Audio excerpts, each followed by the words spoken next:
This book is the equivalent of a drunk, eloquent asshole talking to you all night at a bar. The only real difference between the drunk at the bar and the Fountainhead is that the drunk probably wouldn't go so far as claiming, when relating an account of rape, that the woman wanted it, even craved it. Ayn Rand goes there while remaining perfectly true to her objectivism bullshit. At least the drunk might buy you a drink. Ayn Rand would probably object to it on philosophical grounds. This is a very useful book. My partner and I use it as a litmus test for figuring out which of our acquaintances are driven or amused by selfishness, egotism, and misogyny. Since it's also 700 pages long and quite heavy, we occasionally use it to whack each other on the head whenever the other person is bullshitting or doing something excessively stupid.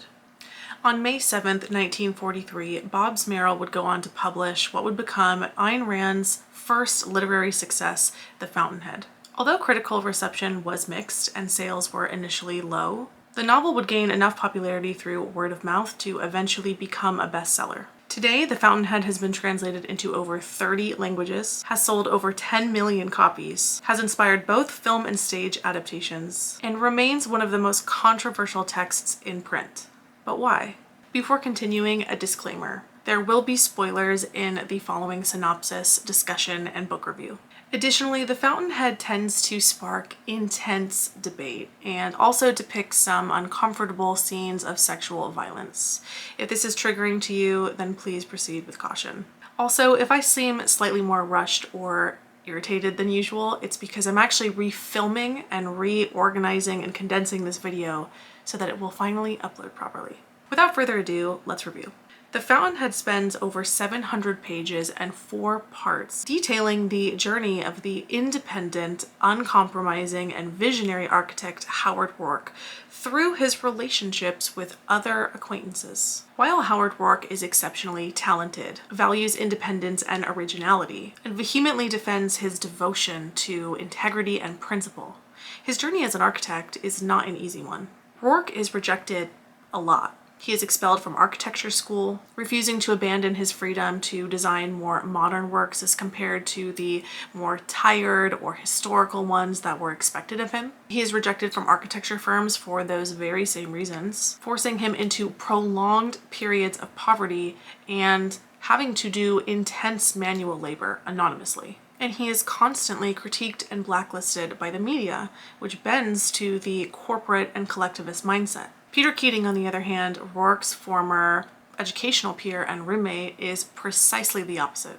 Although he may be less talented than Roark, Keating graduates architecture school with high honors and goes on to a very busy and lucrative career, as he is undeniably ambitious, follows the rules and expectations, and abandons his creative freedom for adoration and financial success. While Roark is seeing little financial success, Keating takes a position at Franken & Hare, New York's most prominent architecture firm. While seeking to climb the firm's ladder at any cost and becoming very closely acquainted with senior partner Guy Franken, Keating eventually replaces the firm's other partner and hires Roark. However, Roark is quickly fired by Franken for his refusal to conform. Through his connection with Franken, however, he meets his daughter, Dominique Franken, a stunning and intelligent columnist for the New York Banner. While their chemistry and sexual attraction is mutual, we'll get to that a bit later, Dominique is evidently cynical. She believes the collectivist world is too far gone, no longer appreciating creativity and genius, and that Roark will never survive a world like this. So as an act of self-destruction and self-torture, she forces herself to live a life she doesn't love if she can't have whom and what she loves, and marries 2 of Roark's peers, Peter Keating and Gail Wynand. This comes to play when Ellsworth M. Toohey, another columnist at Gail Wynand's The New York Banner, sets his sights on destroying Roark. Toohey is an ungifted, unoriginal, envious idiot, a man projecting his own insecurities onto those with talent. Using his column and connections to sway the public to celebrate mediocrity, Roark becomes Toohey's victim, ultimately succumbing to legal battles where he watches his own peers like Keating testify against his abilities. Watching Roark suffer for creating and defending his art, Dominique sees the world punish the genius that is Roark and celebrate the conformity and popularity of someone like Peter Keating. She punishes herself by marrying him and aids in destroying Roark.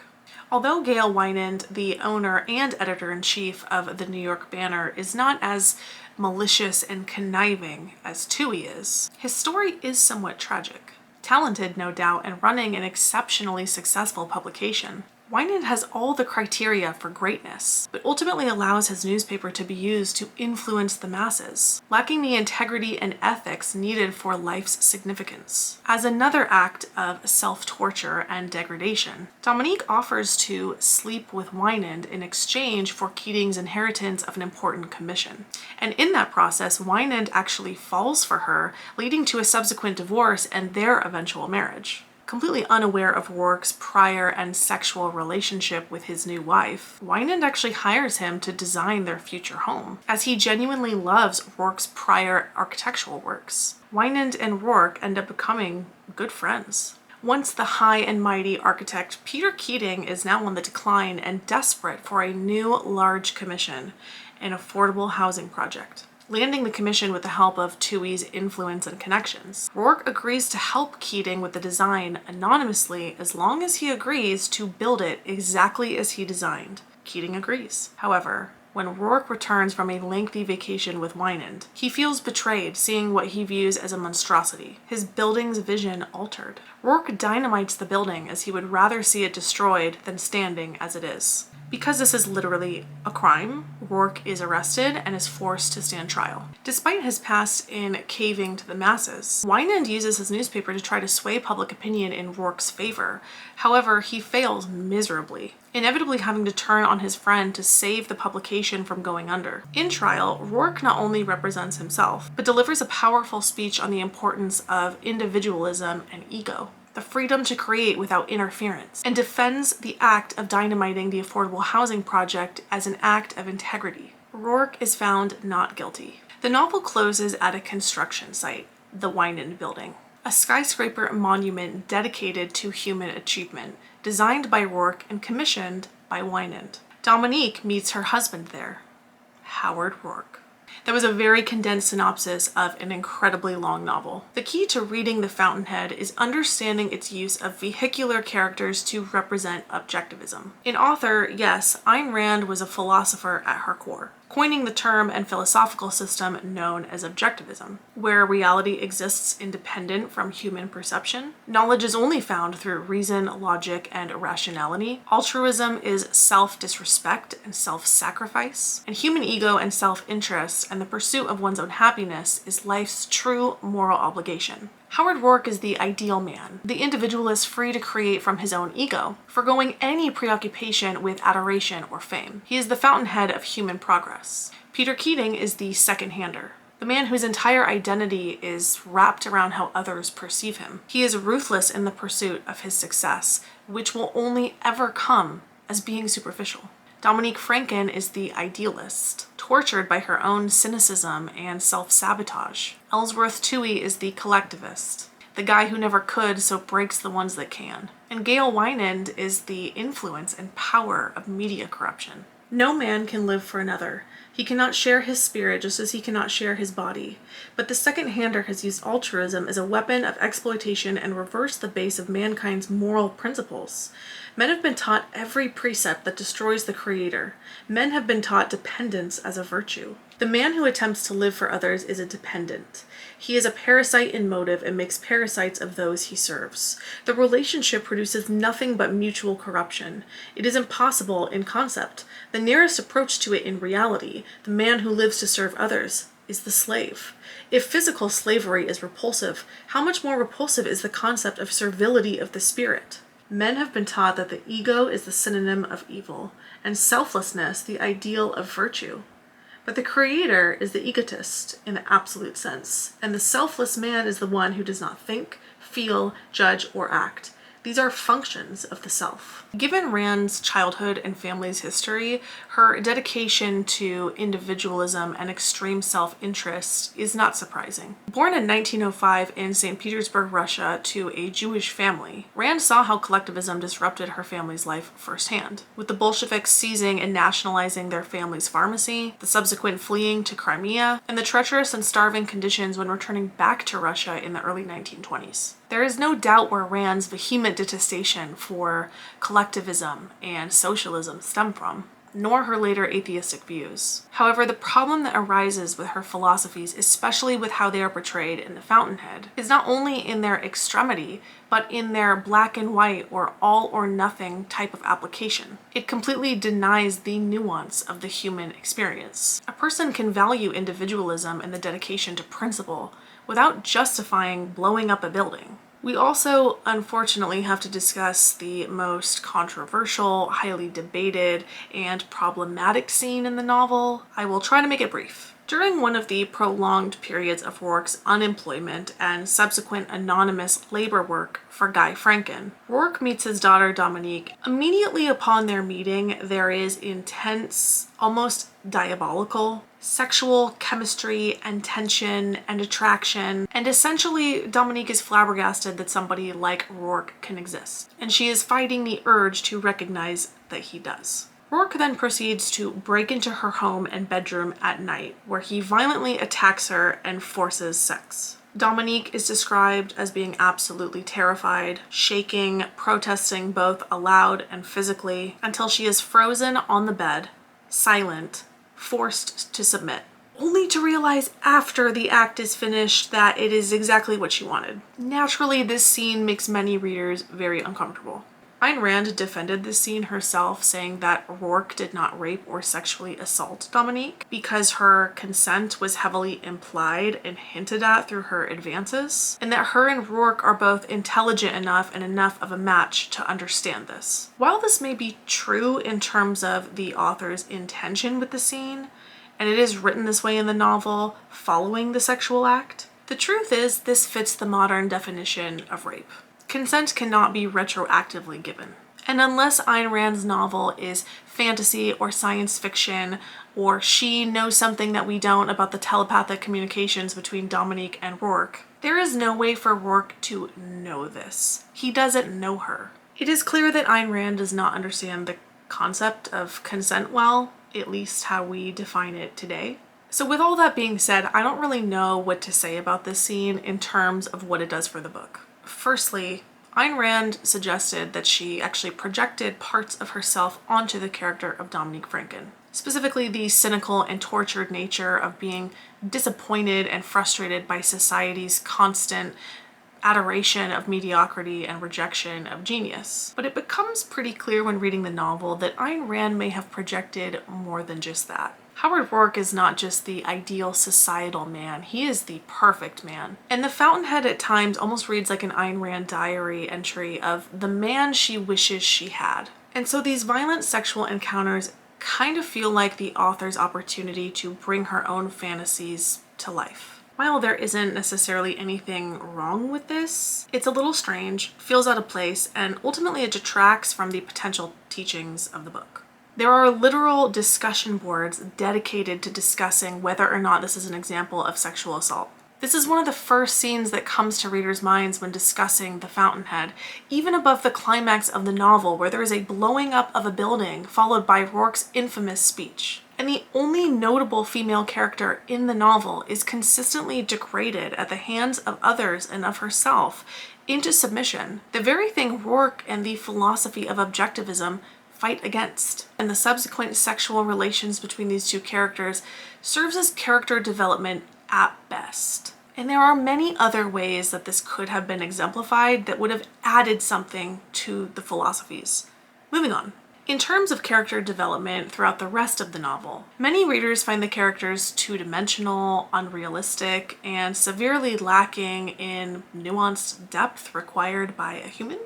While I can see and understand those criticisms, I don't interpret Rand's characters or the situations that they find themselves in as being relatable or realistic, regardless of how realistic the author intended them to be.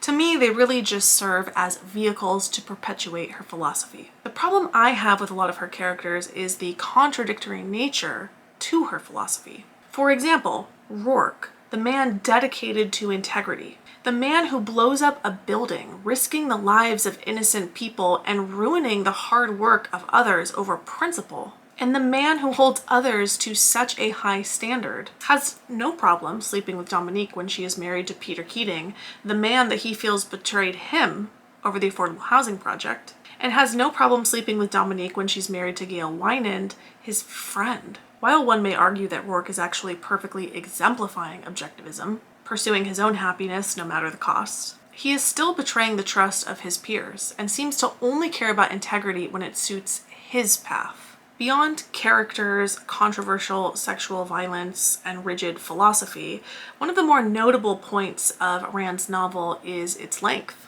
While books like Don Quixote, The Count of Monte Cristo, and War and Peace are excellent examples of celebrated classics even longer in length, 700 pages is still extensive for a 20th century work, especially when taking into consideration Rand's previous literary failures prior to publishing The Fountainhead. Could the novel be shorter? Sure.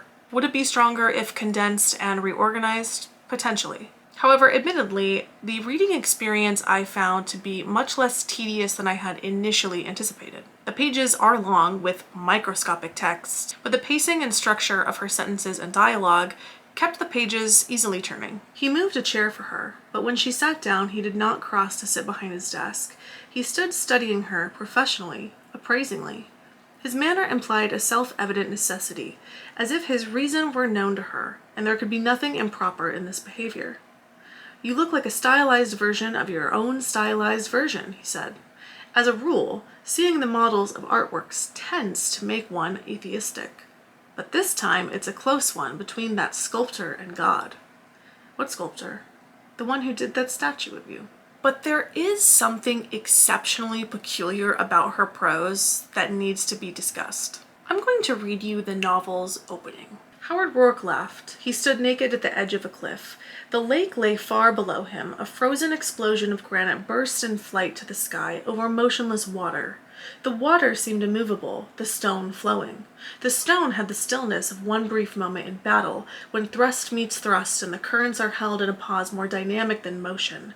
The stone glowed, wet with sun rays. The lake below was only a thin steel ring that cut back the rocks in half. The rocks went on into the depth unchanged. So I'm sure you caught that. Rand has a rhythm and using a lot of alliteration and repetition, specifically repeating the words at the end to start her next sentence. A stylistic choice, obviously, I'm thinking. But then I started paying attention to how she begins each new sentence after that, and wow, did I notice something. So I'm going to read you the beginning of each new sentence that follows. His body, he stood, he felt, his hair, he laughed. He knew, he knew, he knew, he tried, he did not, his face, he looked, he stepped, he cut, he reached, he looked, he pulled, he swung, he walked. Now, again, I'm thinking to myself as I'm reading, there is absolutely no way that Rand is unaware of what she's doing. Like, this has to be a choice, right? And in one sense, I thought, okay, her entire philosophy that she's perpetuating is of the self, extreme self-interest. So naturally, her sentences are going to be consumed with what the characters are doing, thinking, saying. And because this is part 1 of the novel, the Peter Keating section, I'm also thinking this has to be a stylistic choice to represent something about the relationship between these two specific characters, and that part 2 will certainly be written differently. No, this went on for 700 pages. The entire book is written like this, and to be frank, it drove me nuts. Ernest Hemingway is known for his blunt, direct, stripped-down prose. He this, she that, but even he balances this with variation. Rand does not. The more I read on, the more I became convinced that Rand is unaware that she writes in this manner. She had never seen his office. She had fought against coming here for a long time, but she had to see the place where he worked. The Fountainhead by Ayn Rand, a book that many people think is a red flag to see sitting on your shelf. So what are my thoughts on this? I don't know. I don't like to judge a person just because they like a book. Liking The Catcher in the Rye, Lolita, A Clockwork Orange, or American Psycho doesn't automatically make the reader a red flag, because you have to know why a reader likes it and what it is that they take away from it. For example, if a person tells me that The Fountainhead is their favorite novel, because it reminds them to stand up and not think small, to think critically in society and in life and ask the question, why? To pursue their own true artistry and talent, despite facing things like uncertainty or adversity. I can appreciate that. But if they come to me and say The Fountainhead is the greatest novel ever written, that all of Howard Rourke's actions are heroic and his selfishness needs to be celebrated and replicated. That sexual violence is okay because women instigate it and actually want it. I might have some questions. I am rating this book 2.5 out of 5 stars, and I feel like that's fair because I'm kind of 50-50. I certainly don't love the novel. I don't hate the novel.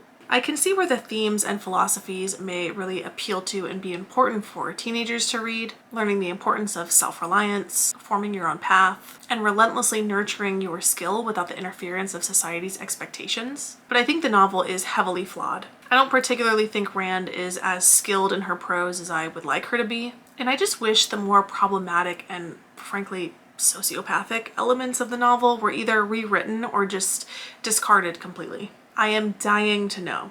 Have you read The Fountainhead? And if so, what are your thoughts? Comment down below.